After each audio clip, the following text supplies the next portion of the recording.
Welcome into a very special edition of the Zone Heads podcast. And who knows, maybe this becomes a weekly thing. You can hit us up on social media and tell us if that needs to happen.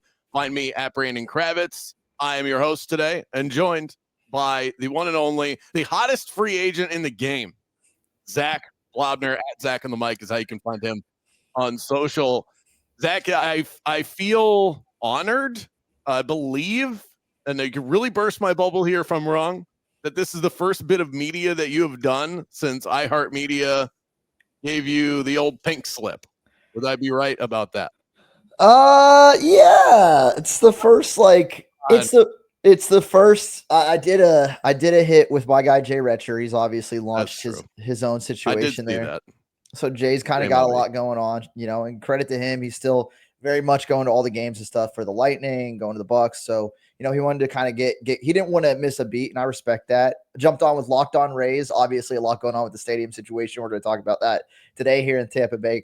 But it's the first one where I feel like I wasn't joining as a guest as much as like I'm co-hosting with you more or less than like guest hosting. So there is a little bit of a difference.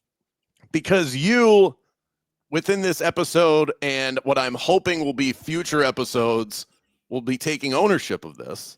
Mm-hmm. And that means that you can tell me to shut up whenever you want. That's just not something that you're able to do on other podcasts.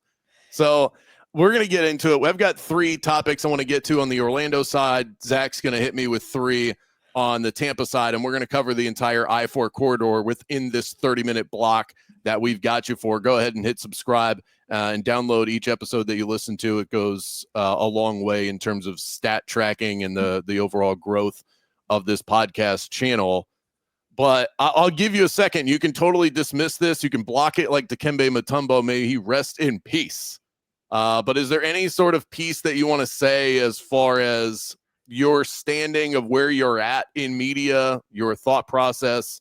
It's a traumatic, from a career standpoint, it's a traumatic sort of event that you went through. I don't want to just breeze past it and act like it didn't happen. So, but you can. I didn't want to not give you that opportunity here on the podcast. Yeah, I think my knee-jerk reaction, as many saw across all my social platforms at Zac on the mic, was that of gratitude. I mean, I certainly was blindsided. It certainly does hurt. Like, there's a lot of aspects of this that feel like a bad breakup. And, the one thing I think that separates me in this situation from other layoffs in iHeartMedia the last month and maybe for the most part the last year, every year they do these types of things, is that my heart's in Tampa Bay. My dream job was to be on 95.3 WDAE and to be talking sports here locally in the Tampa Bay market, covering these teams professionally and at the collegiate level.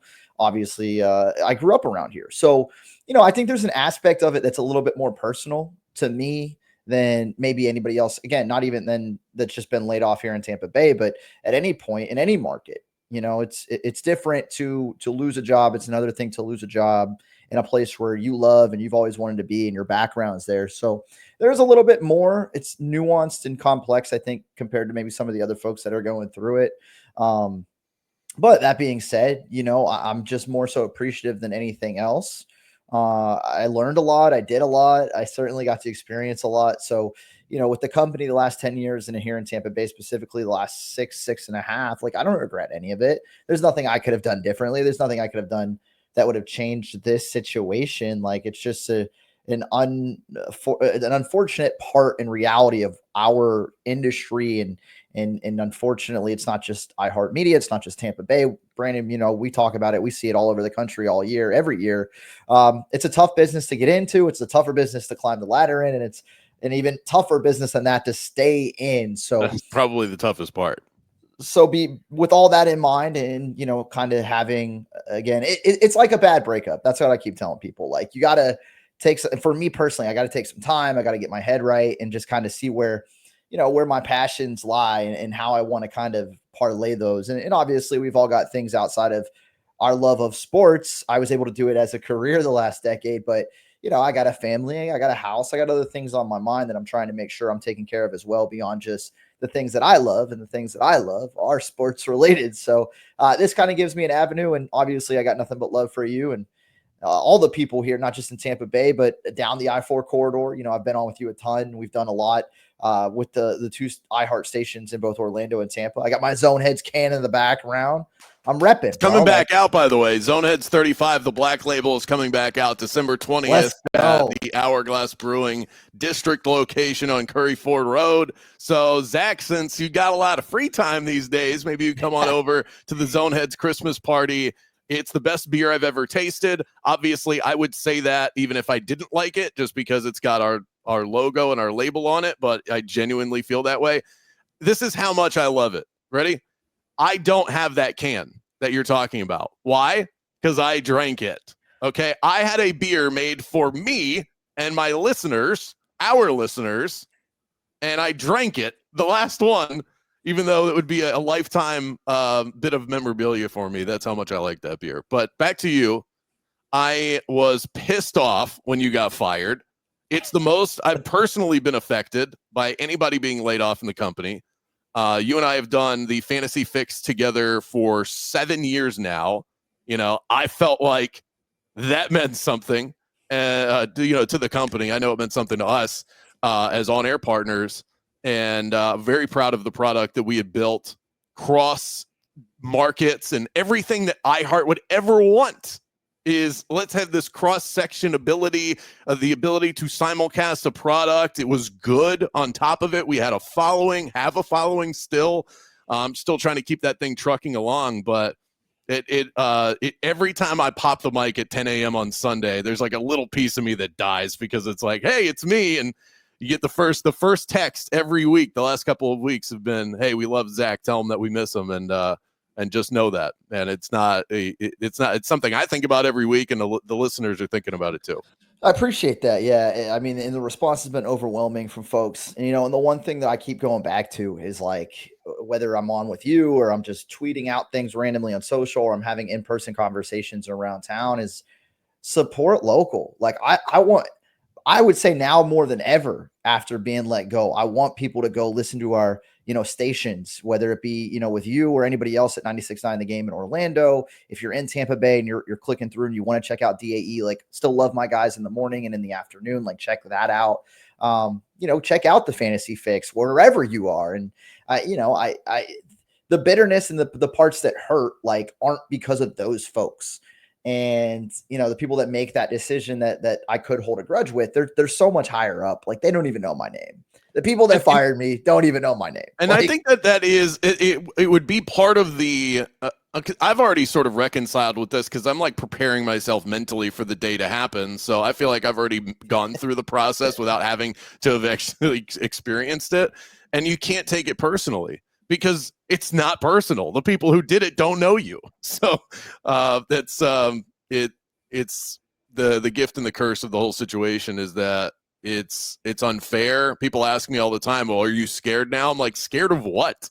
What? How can I be scared? I'm scared of the boogeyman. I don't even know what. I'm going to keep working until they tell me not to. And then I think when I'm done, I would have a similar perspective that you have, where you go, okay, my run ended, but at least I got one. I think the unfortunate part is where the state of media is right now. And I promise, folks, we are getting to these topics, but the unfortunate part about where media is right now is that you just professed your love for Tampa Bay. I feel a similar way to Orlando. I've been here for 21 years. This has become a home for me. It would be hard to leave. And if I got let go, it's not like there's another place I can go jump into. There are other media outlets that are run by fans and that have good followings. They don't pay. And that's the thing. Not only have we been able to accomplish getting to this point and the dream job and all of that, we've been able to do it and support a family and buy homes and things like that. And you can't go backwards once you've gotten to that point. It just doesn't make sense. You wouldn't be fair to you or the people that are around you. And those outlets don't exist. When I started in radio, there were 4 different stations I could go work for. I got laid off now. I'd be standing outside with a sign that nobody would, nope. There is no other sports talk radio station in town. You deal with a similar thing. It's TV, it's that one station, or it's bust. And it's kind of hard to find, well, then what else is out there that's going to give me the life that I've built for myself? Yeah. And just to piggyback on that without going, too deep down the rabbit hole, I think If I had to put a number on it, maybe 3 months from now, I might be a little bit more forthcoming on some of the details of the corporate world and like the areas where I do hold some bitterness. But in this current situation, I just mentioned how like I'm a number on a paper. Whoever let me go like doesn't even know who I am.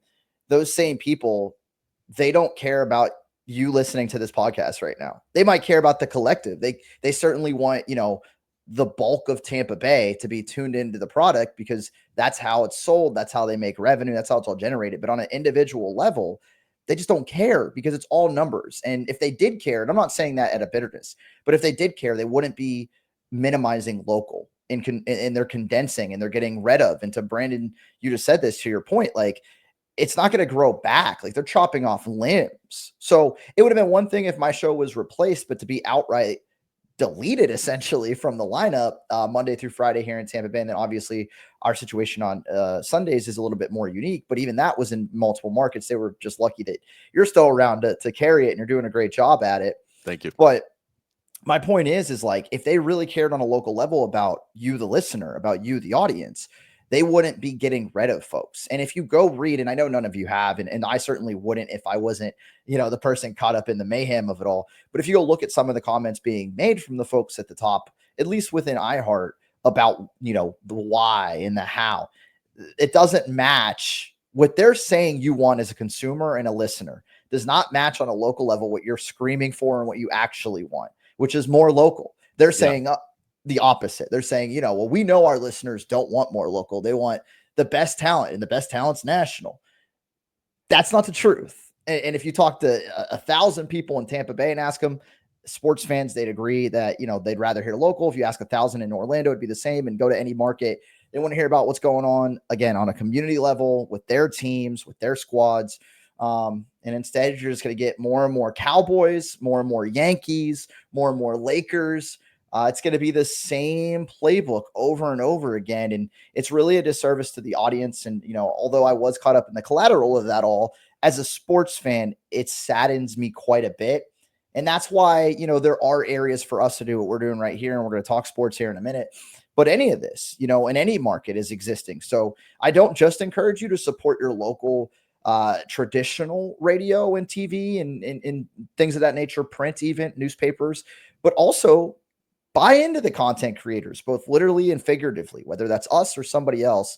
If you find somebody that's talking about the things you want to hear about, support them in any way you can. Yeah, well said. There's a lot more of that to come, because while I do want you to hit us up on social media and let me know what you think of this here tandem on the Zoneheads podcast, let's be honest, this is a weekly thing, okay? So Zac will be on every week as we stay connected and keep him connected with all of you as well. So let's dive in to the content. What you got for me over by the Bay? Man, football, we're a football town, and there's a lot that I love about Tampa Bay, but we're still talking heavy Bucs football. And this is a squad that, lost Chris Godwin for the year, had Mike Evans miss a month.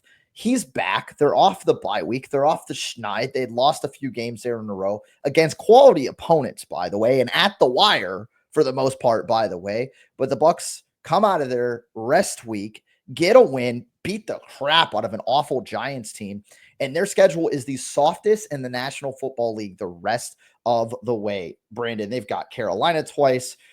They do have the Cowboys with Cooper Rush. They have the Saints, Raiders, the Chargers, by far the best team, and that's going to be in LA December 15th at 4:25. But the Bucs are at 5-6. The Falcons are at 6-5. The NFC South is once again one of the weaker divisions in football. The Bucs don't have the tiebreaker because Atlanta did beat them twice in a row. But the question I have for you is, how realistic is it for this Tampa Bay team with a soft schedule, one game or two, I guess, technically, because of the tiebreakers, out of first place, to find their way into the postseason, even if that's a wild card spot? Yeah, and the problem is the two losses to Atlanta, because it would be a lot more likely for this to happen if they didn't hold such a strong tiebreaker over the Bucs. I think the important thing to also do, because I don't see this team making it in as a wild card. It's possible, but I think they're going to have to win the division. So you got to hop over to Atlanta's schedule. What are they looking like? Well, first of all, they've lost back-to-back games. They lost to a bad Saints team. They got blown out by what looks to be a pretty good Denver Broncos team, but the blowout looks bad. Chargers, Vikings next 2 weeks, they could take another 2 L's.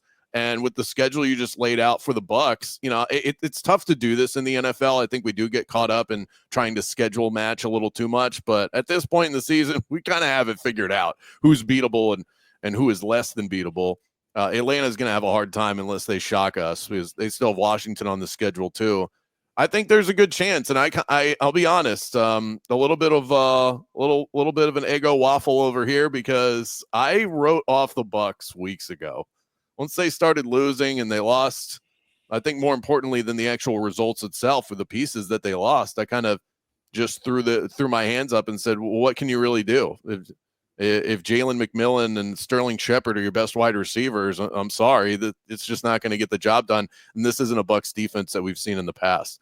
But how could you not be in? So I'm not going to go all in, but if I had to place a bet on it right now, I think I'd take the Bucs to win the NFC South with the way the Falcons are sliding. Yeah, and the biggest thing I'd point out here, again, Mike Evans is back. He certainly looked good in the win over the Giants, but who did it in a Buccaneers jersey? The one thing I pointed out with those Falcons losses, and even after the second one with the Chiefs and 49ers on slate, and both those games went down to the wire, is the Bucs winning a game in that final stretch before the bye, which they didn't, was the difference between them controlling their own destiny and needing help. So they're going to win, I think, a ton down the stretch. They might only lose one more game the rest of the way and end up with like a decent final record here.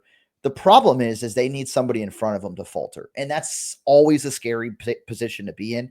Washington's sliding quite a bit, and the Bucs do have the head-to-head tiebreaker with them if they were to catch them. So that's a tiebreaker situation that helps them, because they beat the Commanders week 1 in Tampa Bay.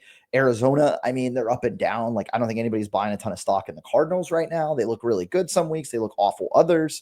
I think the Bucs do find a way in, whether that's somehow jumping Atlanta the last week of the season or that wild card spot. But I do think it comes down to the wire, and I think maximum they can only afford one more loss the rest of the way. So as long as they control business on their hands, they have a good chance to get in. But again, the big issue here, Brandon, they don't control their own destiny because they didn't win any of those final games before the bye week. And what does it look like when you get in? Because you have to get into the tournament. That's the most important part. But with this team not having the most, what's looking like most likely, let's say they get in the way that you said. They just find a way in. They're in as the 7th seed.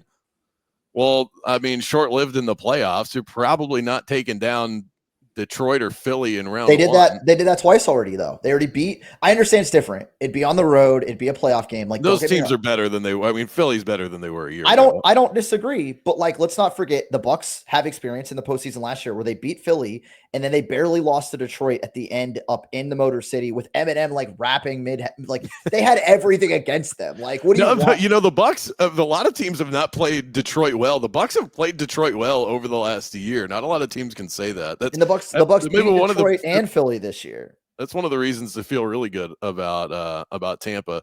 So I want to transition to something that's going on here on the Orlando side of things. And don't worry, I'm not going to have you break down NWSL soccer here, but the Orlando Pride have become, I honestly did not realize this, so shame on me.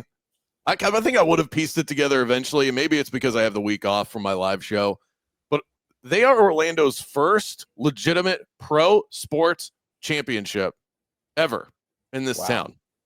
So the Solar Bears had won, but that's at the ECHL level. That's minor league hockey. That doesn't count. The Predators have won a championship, but that's the Arena League. So are we counting that? And then you have 2 claimed championships. The Orlando Apollos of the AAF, I think is what it was. Whatever. It was one of the many spring leagues that have gone belly up. And then you have the UCF, but that's not professional anyway. And I think many would question the legitimacy of that championship, and for good reason. So this is the first one. You live in Tampa Bay, so you're used to this feeling. I have pride in it. Don't get me wrong, but does this count? Like, can we say with all of those ones that I just listed before, where you're like, okay, you can kind of roll your eyes at that being a legitimate championship for the city? Do you think that this is the one that this should be treated? Because it's not as big as if Orlando won the championship. Like, should this stand the test of time? this is the first legitimate championship in the history of the city, and why the hell did it take so long? I would say internally, yes. Externally, no. And look, there's Right. teams. We love our Tampa Bay Rowdies here locally. Like they've got a couple of championships, 2 stars on the jersey. It just doesn't hold the same weight as the Bucs winning or the Lightning, or maybe hopefully someday, fingers crossed, the Tampa Bay Rays. Even I know you're talking pros, but even collegiately speaking, like to go into the And playoffs. I should mention not pro. Pro is part of the equation. It's major league, because that's the other thing with the Rowdies are a professional soccer team. That's not a major league soccer team. That this is the highest level of club female soccer is the NWSL. So in that sense, it is a big deal. You could say legitimately the Orlando Pride are the best female club team in the world.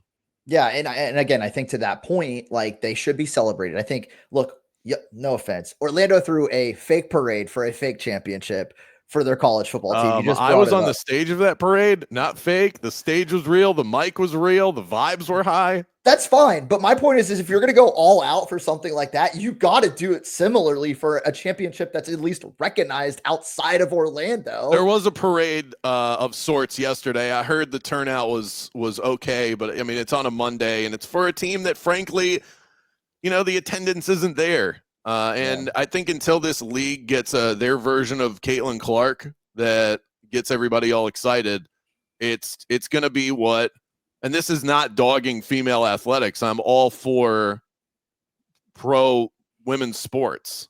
But business is business, and this hasn't been good business yet. Hopefully this turns things around, but unless you find your Michael Jordan or your Caitlin Clark, it's hard to do that in sports. That's where they're at right now. But to that point, it still counts. And when that finally happens, that's still a part of the history of the league. So yes, to answer your question, yes. That one seems easy to me. A question that I'm having a harder time answering, Brandon, so I'll throw it to you. Will the Rays be in Tampa Bay in 2028 when they have the end of their lease at the Trop, which they're not going to play at probably the rest of the Trop's probably done for the rest of time. Look, I'm following it along. I'm as close to the situation. Like I have all this info and all these things in my mind about it. And I'm kind of lost on what's going on right now. So to break it down in the most simple form, and we know the Rays will be playing at Steinbrenner Field in Tampa, right by Ray J, the Yankees minor club there, at least next season, 2025. What is the Rays' future, Brandon Kravitz? How funny is that? The $1 million question. Now I regret going on for 15 minutes about your career. Let me talk about the immediate future, because I think this is going to be ultimately a positive as long as you guys don't lose your team.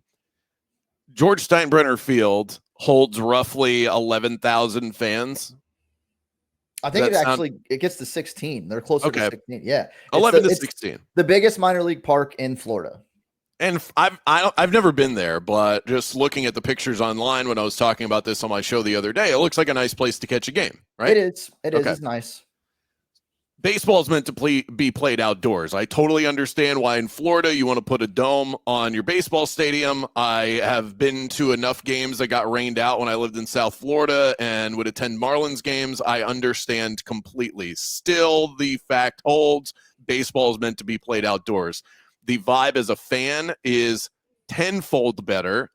And let's be honest, much like we just talked about with the Pride, the attendance is not great for Rays games. However, they could fill up this stadium.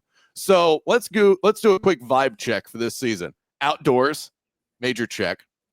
Sellout, major check. I think this is going to do wonders for the excitement of Rays baseball throughout the course of the season. The ticket is going to be hot, and the experience is probably going to be better at the games itself. So this should create a little bit more momentum than what the Rays in that town, from my perspective, have had in years past. Win or lose, it's just going to be a good place to go spend the afternoon. Now, what happens after that is a total question mark, but I think for this year, it's a positive. It seems like, correct me if I'm wrong here, but my take on this is it seems like St. Pete, the city, doesn't want this team. And if they don't really want the team, how is the team ultimately going to stay there? We all know Tampa should house the team, but there are clear logistical issues that have been holding that back from happening. Otherwise, it would have already happened. So I don't know. I don't want to start projecting that this team is going to leave the state of Florida, because that would suck. I'm not about to sit here and champion my city as the new home of the Rays. I'd love to see it. We have not put any foot forward in terms of making that happen. So I'm excited for this year. I think it can be positive, and hopefully there's a future. Am I spot on with anything I just spat out? It's tough to say 100% one way or the other. I adamantly like feel oppositely on a lot of that. And it's not because I don't want to be on board with what you're saying. I think there's a lot of folks, and you ask anybody in Tampa, and certainly I'm sure people in Orlando have been telling you they're going to go to more games this year. And it's in Tampa. Yeah. No. Yeah, that's the third check. Right. So here's the thing, though. I don't think it's going to be as, like, the first week, you'll see a lot of people out there and stuff. I don't think it's going to be as robustly attended from start to finish as folks think. I just don't. You don't think it's going to be sold out game to game with how low the overall capacity is? I think if history's any indicator, and let me just give it to you this way. Anytime the Rays come to Tampa side and do business on this side of the Bay and on this turf, whether it's for playoff game, watch parties, whether it's for pep rallies, whether it's for the Ybor City situation that was out there, Tampa, both as fans and constituents and politicians, have not met the Rays to support it in a way where they believe that they could feasibly get over here. So I think that everybody just assumes Steinbrenner Field's going to sell out every game. I think two things. A, that's probably not going to happen. Maybe for the first week, maybe early on. I'm interested to see, though, if you're talking on a game-by-game basis, I'm not as convinced. I'll just leave it at that. If it happens, I love it. I plan to be at as many as I can, assuming I'm still in town. Well, it's good that they're going to load up the schedule with home games at the start of the season. That should help. And I think that obviously is mostly because of the rain, but it will be beneficial in terms of the people heading to the games and getting out there. If the team's any good, though, then you're kind of missing out on those playoff push moments down the stretch, but that's a separate conversation. Like, we're talking about it in its entirety. The other aspect of this, and I brought this up when the news broke, think about Bucs games. If you've ever been to one, we've been to some together. When the Giants are in town, if that game was flip-flop, there'd still be a ton of New Yorkers there. The Bears, Chicago people. Like, you don't think it's going to be the same at Steinbrenner Field? Like, of course it is. Not only do I not necessarily think it's going to be a sellout every single game, I think that they're going to do well capacity-wise, but I don't think it's going to be a sellout every single game. I also don't think it's going to be heavily Rays fans every single game, depending on the series and stuff. So as much as people think it's going to be a nice pop for Tampa Bay, and I hope it is, I really do. Again, I plan to be on the side helping hype it up from the Tampa Bay Rays side, but I'm not as sold. I'm not as convinced. And I don't think the Rays are either, although they've got bigger fish to fry. Ultimately, Brandon, and you're starting to see this kicked out there. We've got a TV guy in town, Evan Klosky. I know he said this, and I kind of echo his sentiments. Like, I think Stu Sternberg is going to sell the team. I think that we're at a place where he's been dipping his toes, trying to figure things out for a decade plus. We're at a place now where they simply do not have the time to wait to start building wherever they're going to play next, because the lease is going to run up. So their window to get things done, unless they bring back this St. Pete stuff from the death, is over. It's closed. They logistically, literally don't have time to figure out a new stadium plan. So I think Stu's just going to make his money, wipe his hands clean. And I know that a lot of people's assumption is that then the Rays will leave and go elsewhere. Again, you still have to have a stadium built, and you're running out of time to start that, to finish it at the appropriate amount of time it would take. There is whispers, and I'll kind of leave it to this and throw it back to you. There is whispers, and there have been for 5 to 6 years now, really since the Ybor plan, but not as heavily then, that there's at least a group or a section of folks that are Tampa Bay specific that want to buy the team and would keep it here locally. Now, the hardest part about that whisper is nobody's ever been able to find any hardcore truth to this. And I know I've looked into it. I know a lot of other people that are in that business have looked into it around town. We've never collectively as a market here found hardcore evidence of a group or a person that was Tampa Bay specific that made a real offer to buy the team that would keep it in town. But that is something people that would be in the know have consistently whispered about as a potential possibility. So I do think that that's still on the table. But I think everything's so murky now that eventually, sooner rather than later, Stu would just wipe his hands clean and let whoever takes over figure it out.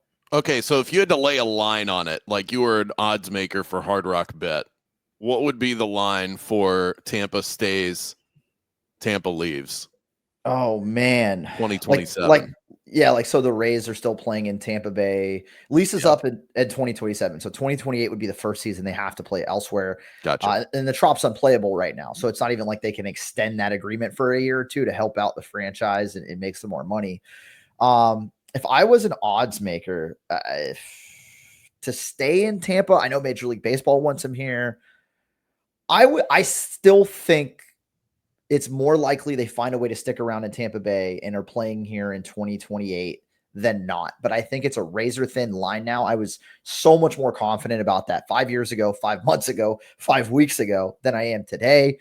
I put it at like minus 110, right? Like that's the stagnant line you get on Hard Rock where it's like, yes, we think this is going to happen, but you're not going to make much money if you bet on it to happen. I thought you were gonna juice it up a little bit more. I was thinking like more like minus 160, minus 170. So not as much confidence. All right. Let's wrap with this, Zach. Actually, I'll let you decide because I got two goodies here. We've got a positive story and a negative story. Do you want me to tee you up some Orlando Magic basketball, my thoughts on that, or the complete debacle that is UCF football? Well, I think we could like tag team UCF and the Gators a little bit here. We do a little college talk to wrap things up. But let me tell you real quick, 30 seconds on the Orlando Magic. And from what I've seen, been really fun.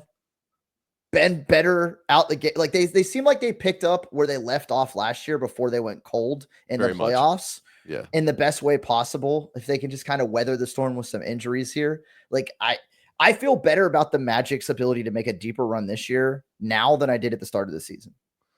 I would agree with that because Franz has stepped up to be a legitimate number 2. I think there's a chance, and we'll never know the answer to this, that he was going to step up with or without Paolo in the lineup. But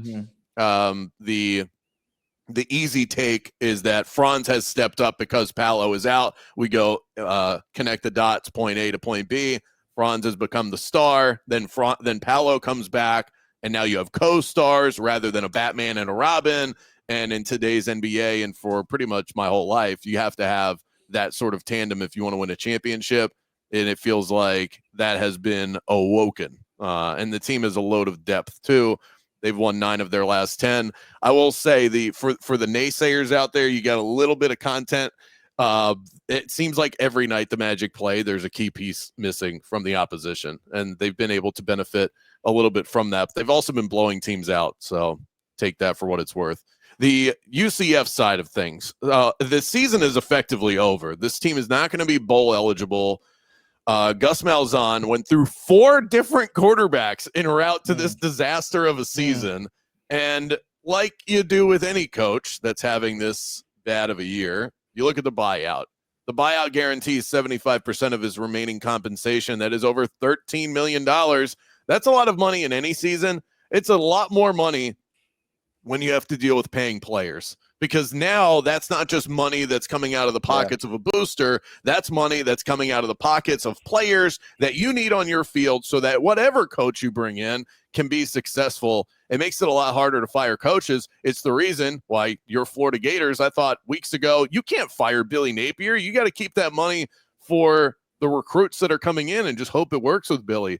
Now it's obvious you can't fire the guy, but that's where you're kind of stuck. I still think they should let Gus go because he doesn't feel like the right guy for the job. And some of that, Zach, is confirmation bias because I didn't think he was a good hire to begin with.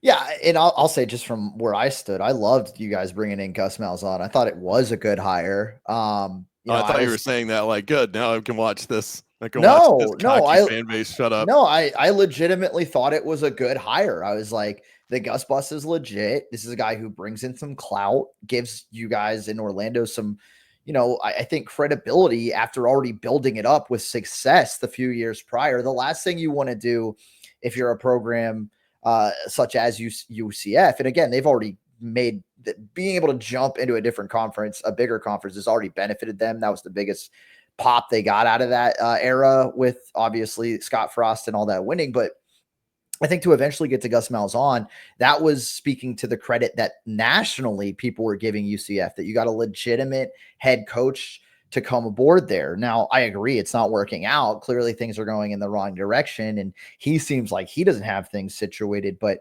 that doesn't necessarily, in my mind, change that he was a good hire or the right hire at the time. It's just not working out. And to your point, and we're seeing this up in Gainesville too, like when it's not working out, you're kind of screwed. And I don't care. We'll even bring in Florida State. Like that's how folks felt about Mike Norvell before last season started. But when you're already paying Willie Taggart and guys, in Florida, Dan Mullen and guys, and you're spending money on other coaches that aren't there, it's hard to do that again and continually build that up, plus dealing with the NIL situation on top of it. So, and those programs have more money than UCF does too. So UCF has to think, I think, longer and harder about making a decision like this, where schools like Florida, less so Florida State, but still they're more in the Florida ballpark than they are in the UCF ballpark. They have mounds of money to work with between media deals and boosters that are generational, that are probably wealthier. UCF just doesn't have the same pool of money. They just got to a Power 5 or Power 4 league. They're not dealing with the same savings account that these other schools are. And you dig into that by the tune of $13 million to fix your program, and you might go further backwards than you will forwards. It's harder now to fire a coach than ever before. I still think he's got to go, though, but it's not an easy decision. For now, two things that I want to add into that real quick. A, the structure of college football is changing so rapidly that who knows, in 2 years, maybe there's some kind of pay-to-play structure where the NIL stuff isn't as big of a deal and it's not hurting.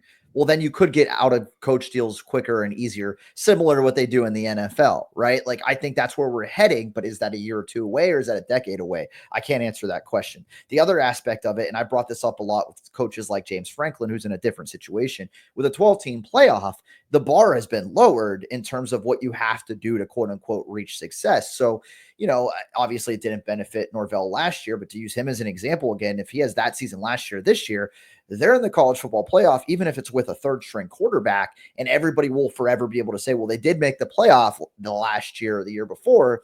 Malzahn, obviously, nowhere close to a bowl game, let alone the playoff. But let's just say he gets a couple key recruits. They have a good season next year, and you're flirting with that 12-team playoff. It's easier to get transitionally from bad to good than it's ever been in college ball. And that is in part because of the NIL. If you're not paying a bunch of coaches you fired. Well, I had set the line at minus 250 that you and I would not actually go 30 minutes. And I think I won the bet. I had to pay up for it, but I got it. Yeah, we're up to 37 now. We did, Zach and I, before we hopped on, we're like, all right, 30 minutes. We're keeping an eye on the clock.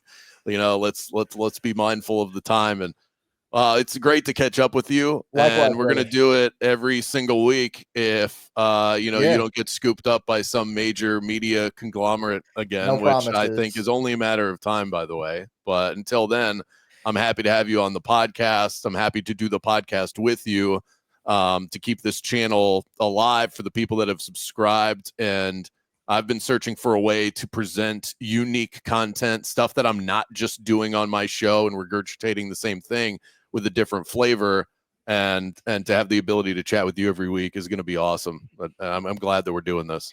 Yeah, likewise, man. And, I'll say the same thing I said when I was on air, when I was doing anything else, like just shout out to everybody that's listening, watching, rocking with me, rocking with you, rocking with us, and rocking with local talent and local content.